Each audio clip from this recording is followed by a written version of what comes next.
안녕하세요. 매트리스 연구소 TV에 오신 걸 환영합니다.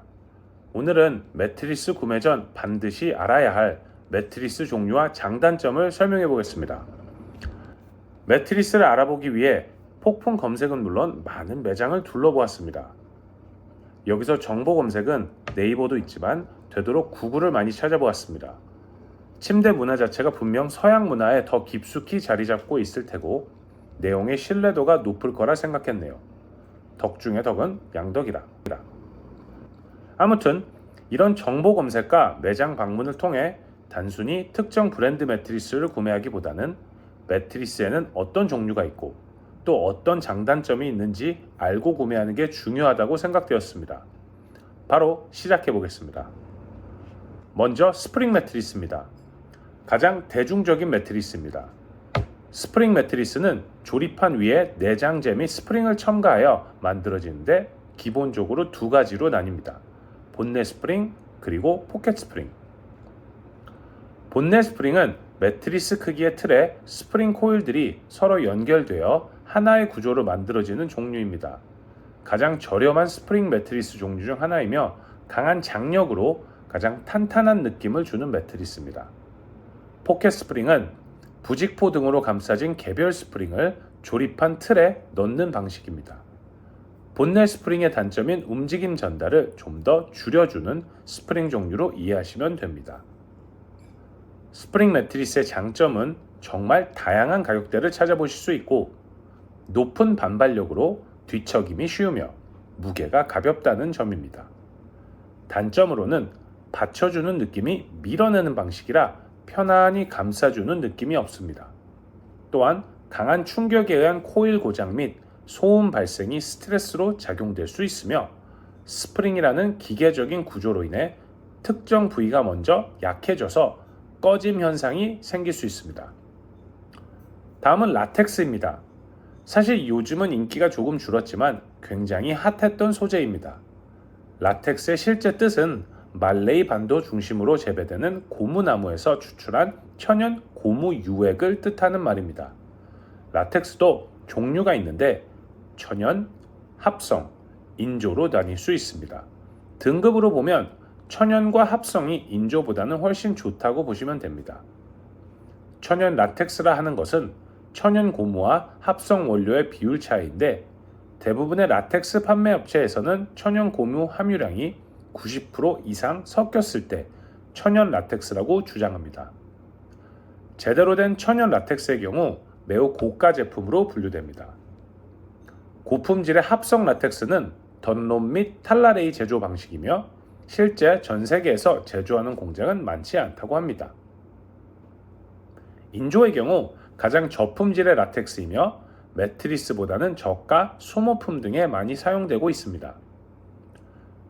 다시 쉽게 정리하면 천연 라텍스는 가장 고가이며 던롭 공정을 사용합니다. 합성 라텍스의 경우 던롭과 탈라레이 두 공정 모두 사용하며 천연에 비해서는 다소 저렴합니다. 인조 라텍스의 경우 매트리스 소재로서는 추천하지 않는데 비양심적인 업체들의 경우 이를 합성 라텍스라고 설명하기도 합니다. 이와 같이 라텍스 시장에 교란을 일으키는 부분이 없지 않기에 라텍스 매트리스를 고민하신다면 위 정보와 더불어 인증서 확인을 추천합니다. 천연 라텍스 기준 장점은 인체에 무해하고 내구성이 좋으며 단단함을 선호하는 사람들에게 추천될 수 있습니다. 단점으로는 가격이 매우 비싸고 너무 상업적으로 많이 포장되어서인지 정보의 신뢰도가 불명확한 경우가 많아 신중한 선택이 필수입니다. 마지막으로 메모리 폼입니다. 요즘 가장 대세로 주목받는 매트리스 소재입니다.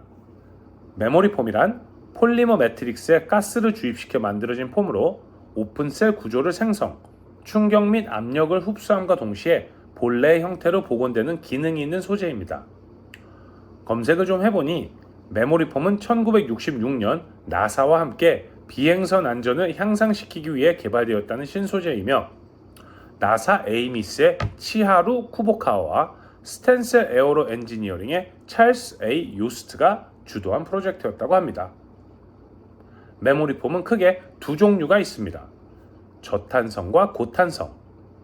쉽게 설명하면 저탄성은 손으로 눌렀을 때 천천히 복원되는 형태이고 고탄성은 빠르게 복원되는 형태라고 이해하시면 쉽습니다.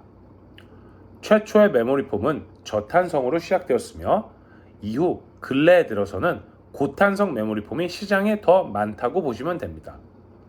저탄성의 경우 누워서 한 자세로 잘 때는 좋을 수 있으나 복원이 느려 움직임에 불편함을 주는 단점이 있어 이를 미국에서 향상시킨 방법이 고탄성이라고 하네요. 메모리폼의 장점은 완벽에 가까운 신체 무게 배분으로 가장 편안한 수면에 알맞다고 하며 고품질의 경우 복원력이 영구적이어서 내구성이 뛰어나다고 합니다.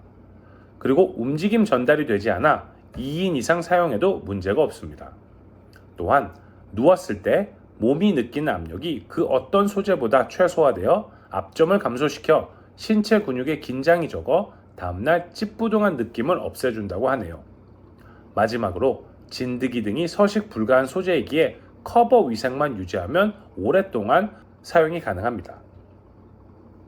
단점으로는 통기성이 떨어질 수 있어 열감 문제가 있으며 사용하는 환경 온도에 따른 경도 변화가 생길 수 있습니다. 화학 첨가물 사용으로 냄새 이슈가 있기도 하고 저탄성의 경우 신생아 및 영유아에게는 추천되지 않는다고 합니다. 저는 참고로 메모리폼 소재를 구매하였습니다. 위에 설명드린 장점도 있지만 매트리스 역사가 긴 북미나 유럽에서 가장 인기가 있는 소재가 메모리폼이라는 내용이 저한테는 크게 와닿는 부분이어서 구매를 하게 되었습니다. 제 경우 메모리폼을 구매하고자 결심을 했을 때 메모리폼 단점들이 솔직히 가장 신경 쓰였는데 잘 찾아보니 이를 또 해결한 메모리폼 브랜드가 있더라고요. 제가 구매한 매트리스가 궁금하시다면 아래 고정 댓글을 참고해 주시면 됩니다. 자, 결론으로 매트리스 브랜드 및 소재가 정말 다양한데 좋은 선택을 위한 최소한의 정보는 매트리스 종류의 이해라고 생각하며 이를 정리해 보았습니다. 우선 이렇게 종류를 알고 있다면 온라인 검색 또는 매장 등을 방문했을 때 어떤 차이가 있고 나한테 맞는 제품은 어떤 걸지 이해하기 쉽지 않을까요? 오늘은 그럼 여기까지입니다. 모두가 숙면하는 그날까지 매트리스 연구소 TV였습니다. 감사합니다.